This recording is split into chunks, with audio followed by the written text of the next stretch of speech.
Entrepreneurially Thinking is a presentation of BioSTL and CET, Center for Emerging Technologies, with Rare Gem Productions, changing the way you view new ventures, including you on the pathway to success with your business in the St. Louis marketplace and beyond.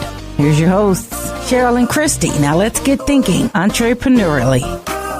Welcome to the Entrepreneurially Thinking Podcast. We're here to energize your entrepreneurial mindset and create pathways for business success in the St. Louis marketplace and beyond. I'm Christy Maxfield. And I am Dr. Cheryl Watkins-Moore with BioSTL. We are back again. Yes, we are. Yes. Thank you so much for joining us.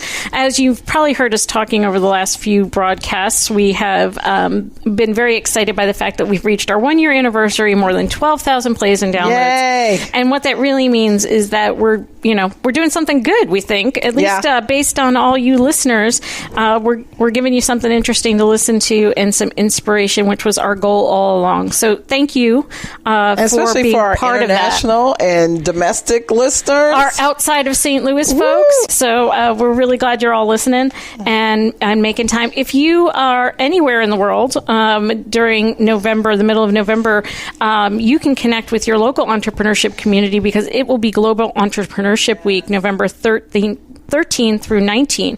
In St. Louis, that means there'll be a variety of events, but that also means that around the world there'll be ways to connect with other entrepreneurs. So if you're not already a part of that, if you haven't already figured out where you're going to be spending time in the middle of November, right before Thanksgiving here in the States, you can find a full calendar of events, I'm sure, global entrepreneurship, and stay connected to other folks who think and act and talk and believe and are passionate just like you are. Yes. So we're really excited when we can help people get connected, which is why we do what we do. And today we have guests to further expand our listeners' network. Who do we have with us today? Yes. Well, way back in 2007, Gateway Venture Mentoring Service, better known as GVMS, was brought to St. Louis by way of the VMS program at MIT in Boston. That's a lot of acronyms. It is. And we've had a lot of things come here from Boston. Yes. So, St. Louis has been a really great place for replicating good work. Yes. So St. Louis was the first affiliate of this team-based mentoring model that's been recognized by the Kauffman Foundation for its best practices in mentoring. Now, 10 years later, GVMS continues to provide mentoring teams for early stage ventures. And it's added its new Flip Zone training program and workshop series, not to mention its patent pro bono program. Here to share more about GVMS is Hayley Johnston, the program director, newly minted here in St. Louis, as well as Linda and Steve Hanlon, co-founders of LangeTech and graduates of the Flip Zone training program. So as we say, you better stay listening because this is going to be a great show. Now here's Make It Happen with Keith Sales Pro. Today, what really drives you? What is it that you would do for free every day of the week, 12 hours of the day? We call that your passion. How do you turn your passion into a paycheck? As you look where you are in life, is it where you want to be? Is it a job going nowhere fast? If you are clocking in every day and hate your job, the people you work with or for, and even hate your paycheck, then you're committing career suicide. When we discover that thing that we love to do every day and truly enjoy it, that's passion. Passion is when your love of the job or duty supersedes a paycheck. Are you pursuing your passion? Today, remember, it can happen. It will happen. And together, we will make it happen. Follow Keith Sales Pro on Facebook or Twitter at Keith Sales Pro, or visit his website at keithsalespro.com. It can happen. It will happen. And together, we will make it happen. My name is Hayley Johnston, and I'm the program manager at GVMS. And thinking entrepreneurial to me means hoping for the best, but expecting chaos. Well, Linda, Steve, and Hayley, thank you so much for joining us. Yes. We love when we're able to talk about programming and then actually give folks real-world examples of what does it all mean to offer these things to our community. So, Hayley, would you start us off just reminding us now what's going on at GVMS and who should be looking out for what you're doing? Yes, thank you. So at GVMS, like you mentioned, we have 3 main programs that we're running. Our flagship team-based mentoring program that is 100% free, and we mean that. It is totally free, other than your time. That is our program that was brought here from MIT. There's now 75 global sister programs of that, and St. Louis was the first affiliate program of MIT. And it is free. Yes. It is free. There's an application process online, go through intake. If you're selected for mentorship, we build a customized team of mentors based on your specific business needs, which is very unique in the St. Louis area. Our other program that GVMS does is through the United States Patent and Trademark Office. It's the Patent Pro Bono program. Love those words, pro bono. Always gets people's attention.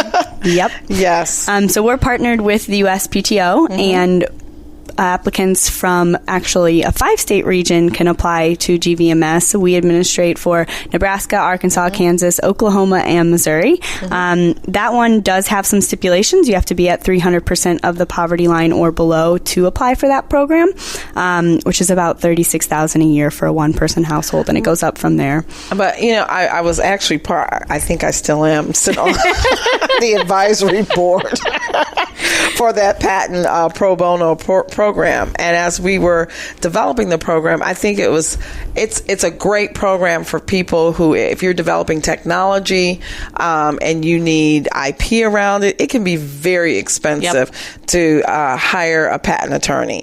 And especially, it shouldn't be a barrier to people who have great ideas but don't have the wherewithal to protect it. So that's why I think this is such a great program. If you haven't heard about it, look it up, because it's specifically geared for individuals. Like I said, I think the threshold is $36,000 income, and that should not be a barrier to people who can bring great ideas to market. So, I think it's a great program.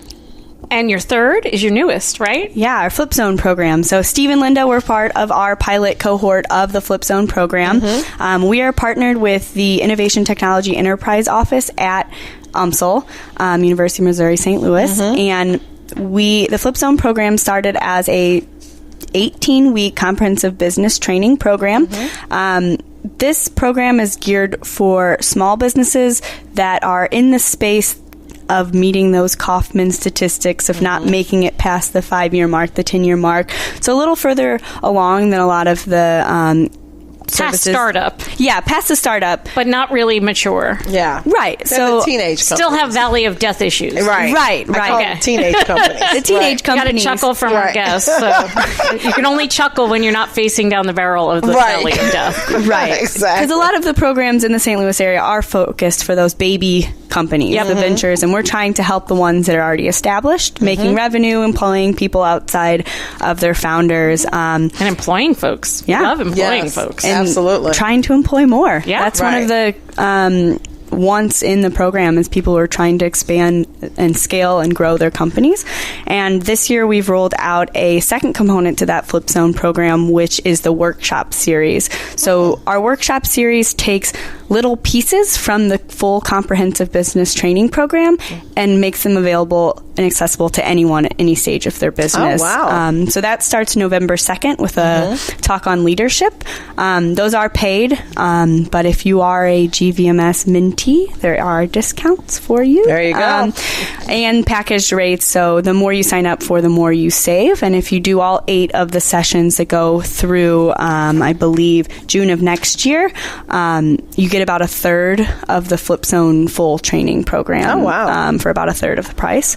And it's just making it more accessible for everyone who's not at the right stage or have the $2,500 to commit to the full 20-week So I think what's really interesting is you guys specifically looked at your own strategy, GVMS, probably about a year or so ago, and said, you know what, we want to service entrepreneurs, but we're servicing entrepreneurs in this segment of the market, this niche area of the market, dealing with teenage companies.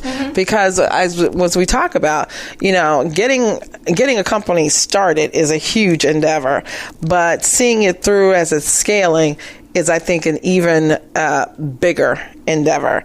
And we have Linda and Steve here to talk. How has this program helped you guys? Well, talk to us about LangeTech anyway. Okay, so LangeTech did not go through any of those programs that were for the baby companies. Mm-hmm. We just kind of did it on our own and made it through the teenage years without any real outside help. Uh-huh. And we're actually really pleasantly surprised when someone offered us help at that stage. Wow. What do you guys do? We didn't know it existed. We are a systems integration company, and we specialize in automation and control systems. Oh. And it's not something that everybody immediately understands. Mm-hmm. They kind of get what a system integrator is. Mm-hmm. They get what, professional services, IT, engineering, but what really is controls and automation, that's always kind of the jump for people. So I don't know, Steve, if you want to chime in and put it into layman's terms. Sure. If you've ever seen the show How Things Are Made, what we do is we help our clients create those type of processes and equipment and machines to make whatever their end product happens to be. Huh. My husband adores that show. We watch an inordinate amount of it. I know how so many different things are made now. So thank you for being part of all of that. Our husband is an engineer, okay? What it says to me is every layer of what we do, people joke they don't know where the milk comes from anymore. Mm-hmm. We don't actually know where most things come from. And you guys are behind the folks who are behind the folks in some cases. Exactly. Oh, that's really cool. How did you come to create LangeTech? Because, most of us don't even know what, as you said, the automated piece is. So you obviously did. Right. Well, they always say that if you're going to start a business, do a business that it's something that you're good at. Yep. So it's something that, both of us were involved in. So I've got an experience in consulting and a small IT company and a very large IT company that I worked for. And Steve was a controls engineer. And we just decided that if we were going to start a business, that this was the... And you guys are married? And we are married, yes. And still? I was going to say, how long has your company been running? The marriage is going on 24 years. That's right. And the company? And the company is 15. 15, right. Wow. Those are both remarkable. Those are. I mean, I love my husband to death, and I always say I'm not working with him. I'm not working. No. That's how we stay married. Okay. Because he will invariably, which he tries to do now, try to tell me how to do it. Yeah, and I'm like, that man should know better. Not the secretary. Nope. So that's amazing. So you guys just thought, hey, we want to start this company, and you just started it, huh? Yeah, and actually it's been a fairly smooth ride. I mean, Linda is looking at Steve. Does he agree? Right. Yeah, I totally agree. Good answer. No, I've said this, and I told Linda, working with her is great. She's the smartest, hardest working person I know. So, he's a good husband. For me, it's fantastic. Yes. Now, she might have a little different opinion, but... So what kind of companies do you guys work with or work for? So locally, we do work with Express Scripts. Mm-hmm. So we've helped them build their automated prescription filling machines and equipment. Mm-hmm. We do a lot of water and wastewater work as well. Mm-hmm. So that's throughout the Midwest, and actually that part of the business is growing quite a bit. Mm-hmm. So we're kind of expanding, farther than the Midwest. So what made you get it? I mean, how did you all make the connection with GVMS, and what did you see value with the Flip Zone? I'm curious because you were already in your business. Making money. What prompted you to say, hey, I think we need to, get some more expertise? We are at a point with our business where we had some employees, and we wanted to kind of take that next step. We wanted to get to a point where we could really grow and really add employees and grow the company. And so we made a couple of decisions. The first decision was to move into an incubator space. And where were you working out of before? We were working out of more of an executive suite because when you're in consulting, you're always out at the client, so you don't really need a big footprint. But we moved into an incubator space, and that enabled us to have more physical space for a warehouse and like a production facility. It gave us nicer and bigger offices. You need space sometimes to just spread out when you're an engineer and you've got all your documents. And then from there, from that incubator, that's how we were introduced to GVMS. And it's kind of like when you get in the ecosystem, all of a sudden your eyes are open to all the opportunities that are out there that we weren't aware of. We were just too busy working every day to even realize that some of these things existed. And so the incubator kind of opened the door to that because it just made us aware of more things. That's a great point for our listeners, because when people are choosing where to locate, sometimes they're just looking at how close is it to home or what does it cost me on my monthly bottom line. But there are other benefits that you might derive from that.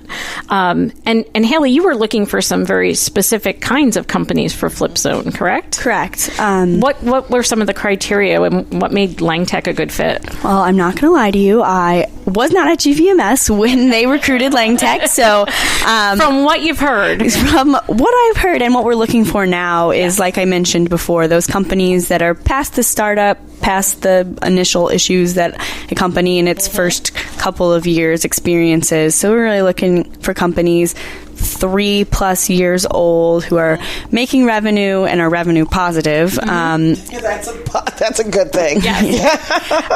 Companies that have employees outside of their founders and looking to employ more people, kind of like LangeTech had mentioned, they were looking to grow to scale.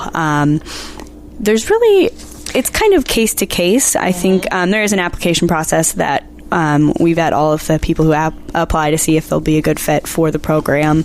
And this is irrespective of industry that they're in? Correct. And both of you participated, correct? We did. Yeah. So that's a big time commitment for two co-founders to be involved in working on their business and not just in their business. It is a big time commitment, and actually when we first heard about the program, our initial discussion ended with the sounds great, but no way, we can't do it. Right. So, we came to the conclusion, no, it sounds like a great program, but we're not going to do it.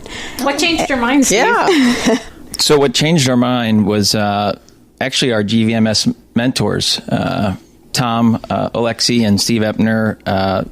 We had been talking for probably our last 2 mentoring meetings with them that we need to start working on the business instead of in it. It's just that, old age problem. Yep. We're in it.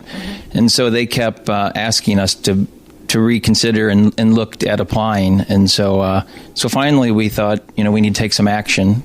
And we did, and we applied, and we were accepted then. That's awesome. Wow. So when we come back, actually, I'd love to hear about your experience in the program, how it's impacted your business, and what you guys are looking to do next. And just before we go to break, they are such good people. They brought us chocolate. Well, they did. And, we've had really good people on before, but they've now raised the bar because not only did they talk about food with us, but they brought it too. They brought food. But, So when we come back, we'll be talking more with Steve and Linda and Hayley. Miller Prost, CPAs and Business Advisors, is the proud sponsor of today's Entrepreneurially Thinking podcast, offering a full range of professional tax, audit, accounting, and consulting services. Learn more at millerprost.com. MUELLERPROST.com. Miller Prost, CPAs and Business Advisors, advising with vision. My name is Linda Hanlon. I'm with LangeTech Incorporated, and entrepreneurially thinking to me means expecting good luck, but working really hard just in case you don't get it. Hi, my name's Steve Hanlon. I'm a co-founder of LangeTech Inc. Thinking entrepreneurially to me means seeing opportunities and solutions that others haven't discovered yet, but it's really only the starting point in the process. I believe that doing and bringing something to market is the true goal that delivers all the benefits of that thinking in the first place. So, Steve, you mentioned this working on your business and not just in your business, and that challenge, like saying you need to do something and then really doing it. Like, I know I need to not eat the chocolate you brought, but I'm going to do it anyway, kind of thing. And Hayley, correct me if I'm wrong, both co-founders participating, that's actually part of the program, correct? Correct. We encourage both. If you have multiple co-founders, up to probably about them. 3. We want them all. Right. So you guys, you reconsidered. Now, clearly, your mentors recommending it was part of it. But did you set a goal of, well, if we can at least get X out of this, it'll have been time well spent? I think we both really knew we needed it. And once we talked to the mentors, we were like, we really do need to do this. But it was a tough decision. Because what's the time commitment? The time commitment was a meeting every other week, and it took up most of the morning of that day, and it spread over 20 weeks, and it was. You look at the calendar and you look at that 20 weeks and you look at your personal life during that 20 weeks and your work life, because we knew it would impact both, because there's homework. Yeah. And we had to do some homework, so it did take some time on the weekends. But what we found was, when we looked at the model, it was all things that we really knew we needed to talk about. The first section is business model. So let's do the lean canvas and really look at your business model. Now that you've been in business, let's look at it. So it's a little bit different than if you're a startup. Talking about where are we going? Who's our target market? What about our leadership? What about our staffing? There's so many topics that were part of Flip Zone. It really hits them all, and the homework it wasn't easy, but it definitely sparked discussions that we needed to have, and that maybe we'd had bits and pieces of those discussions, but this made it more formulated. It made it more methodical. It had us actually write down our answers and think about it. And so it just I think it made us complete those conversations instead of just kind of touching on them here and there where we had time. I think that's amazing, because, the same tools are used with young entrepreneurs getting started. But I think what's more impactful is you're in the business, and like you said, you're working it, you're doing those different day-to-day things, but you're not cerebrally thinking about all the different aspects of going through an actual business plan, and not just validating are the things that you're doing. The things that you should be doing, especially if you're looking at growing your business, scaling it, and moving it forward. So what were some of the aha moments that you walked away that when you were in the middle of this whole process that you found? Marketing is an aha moment for us. We thought we were doing a pretty good job of it because we continued getting clients. So we must be doing a good job marketing, because we'd complete a project successfully and then another one would somehow follow. There'd be some kind of a connection there and another project would follow. But when in our Flip Zone meeting, when they said, well, show us your marketing collateral, show us your marketing material, so you've got this great successful project, show us the case study. How do you share that case study with others? Well, it's all just up here, Yeah, we were like a D- in marketing, and it's kind of what we figured out. So, and then, are you using all the platforms to talk about your business, your LinkedIn, your social media? I mean, that all goes with it, right? We're doing much better now. But, until you have those conversations and, you just, like you said, it brings it to the forefront of your mind. You're just kind of cruising along and things are okay, and you don't make changes. So I think Flip Zone really, it forced Linda and I it created the forum that when we had to do the homework, and you're going to sit in front of your peers and the mentors and people that, are going to hold you accountable, you really, try to do the best you can. And so it forced us to have some really great conversations and talk about things that maybe we wouldn't have without, doing the program. And Hayley, I think that's a really, we have two brains. We have an accolade to the program. Validating. Yes. So the homework is one of the main aspects of this because of the flip model, which is highly talked about. It takes what you typically do in the class session and make it homework, and then do what you would do as a homework in the class. But I think so, for example, so the homework might entail. So while we were in the classroom, we weren't listening to a lecture. We would watch a video at home of a person talking to us about that topic. So let's say the topic is funding plan. Right. And so it would be an experienced banker and another financial person, and they would talk about all the different funding options and look, in the St. Louis area and beyond, and walk you through everything that you needed to know. But you did all that at home watching a video, and then your homework would be to take that and say what funding options maybe are applicable to us and how can we explore those more, and then put together a presentation to bring back to the class to talk about how that applies to your company. Awesome. That's really cool. And then I think the accountability piece, which you touched on, Steve, because you can't just cheat and say, I might watch this, I might not. But you have to be accountable because you're going back to talk to your peers, you're going back to present information, and it's real. This is real stuff that can be applied into your business. I think the mentors said that they were very, very impressed by the amount of work that the ventures put into their work. We've all been students before. How much work did you really put into your college homework? Who knows? But so they weren't sure what the outcome of those assignments were going to be, and the mentors were very, very proud and excited about the work that was being done in the Flip Zone class. And we're doing the same kind of flip with our workshops. We are giving our workshop participants homework before they get into our workshops, which is totally different than any other workshop I've been to, because we're really trying to get their money worth, first of all, and to get the best session that they can in that short amount of time. So it's not just you come in and sit there and intake information. You got to do some work beforehand. Right. You got to do some work beforehand. So, wow, that's really cool. What kind of things, how long has it been since you ended the program? The program ended in June. Okay. So you've had not quite 6 months, but you've had a little bit of time. What kind of things were you able to come to conclusions on, or decisions were you able to make during that program where you were able to pull the trigger and actually start seeing some changes? The very last Flip Zone session was about kind of completing the circle. So their modules are in a circle, and you come to the end and you've come full circle, and now let's look back at everything you've done, set some goals, have some milestones, and then come back on a quarterly basis and meet with your cohort as peers and kind of report on those. So there is some accountability even after the program. That's awesome. So we came out with some milestones, and then there was one called the BHAG, which is your big, hairy, audacious goal. Yes, BHAGs. And so everyone should have one. Yes.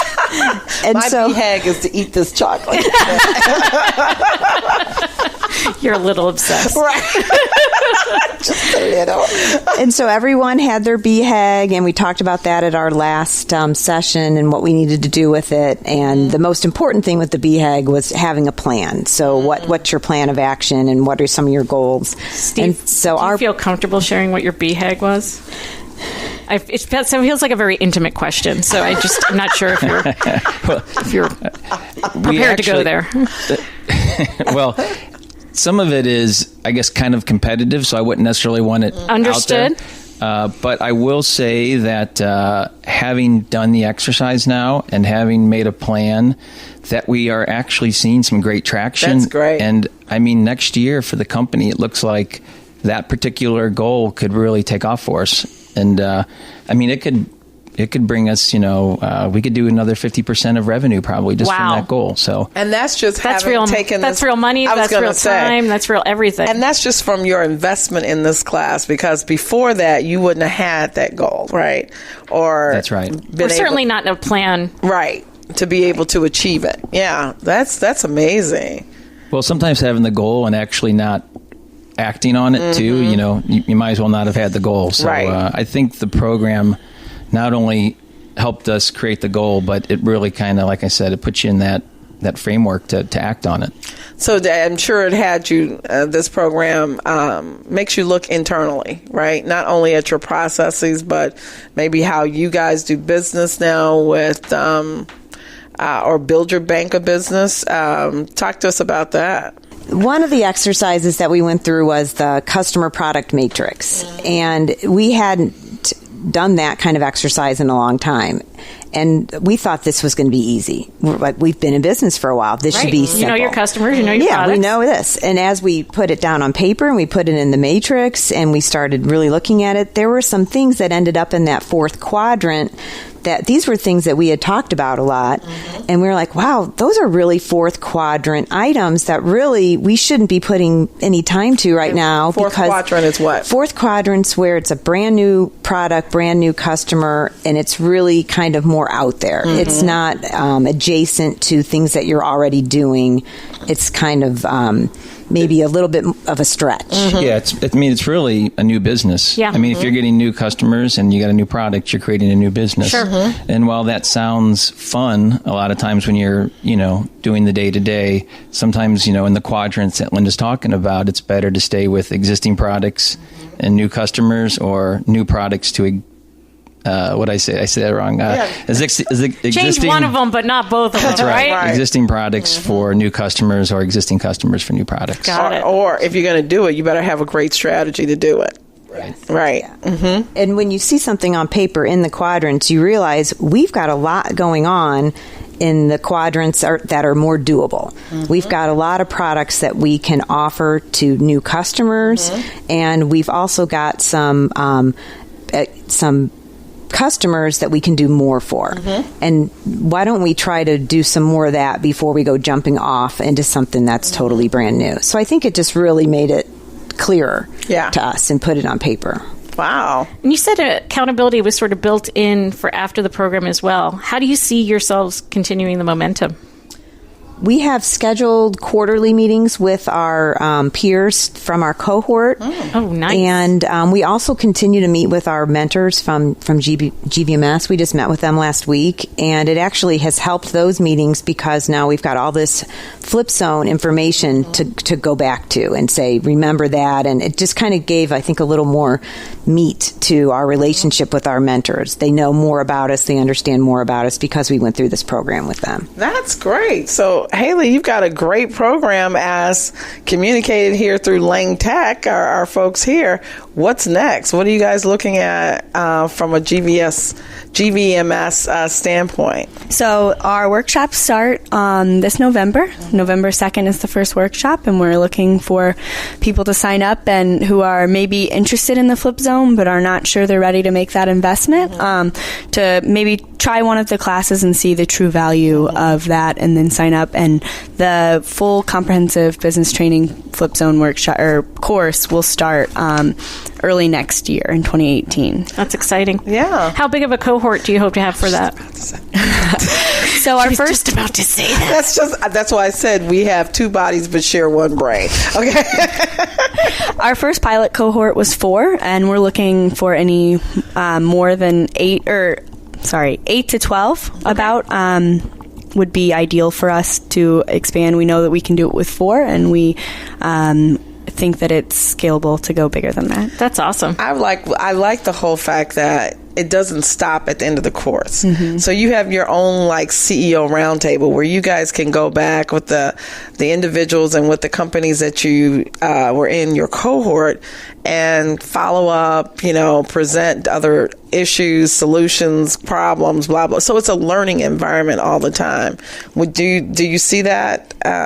It is. It's a learning environment, and it's a great environment because these are people who you were with for 20 weeks and you learned about each other's companies. So when you come back together, you've got that base foundation, and so they understand what you do. You don't have to start off with, okay, here's what we do. Have you ever watched How It's Made?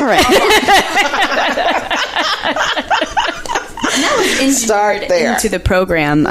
We use the Google Aristotle research about team-based mentoring and Kauffman Institute's recommendations for St. Louis about the need for peer mentoring for small businesses, and really intentionally design that into the program. That's fantastic. And encouraging not only that peer mentoring relationships to continue, but also for the ventures to continue their relationships with our mentors. They're not cut off of all of their resources after 20 weeks. We really would like them to stick with us and continue working towards those goals that they created in a 20-week program. Well, it's about building new companies and growing companies that are here. It's about vibrancy for our economy and the success of entrepreneurs like yourselves. So we're really glad that GVMS GVMS, one of the leaders in the entrepreneur support ecosystem, has added this program after 10 years of being such a great service to the community, and that LangeTech, that Linda and Steve have been able to be the beneficiaries, and I think an inspiration for other folks who are probably doing that same calculus of,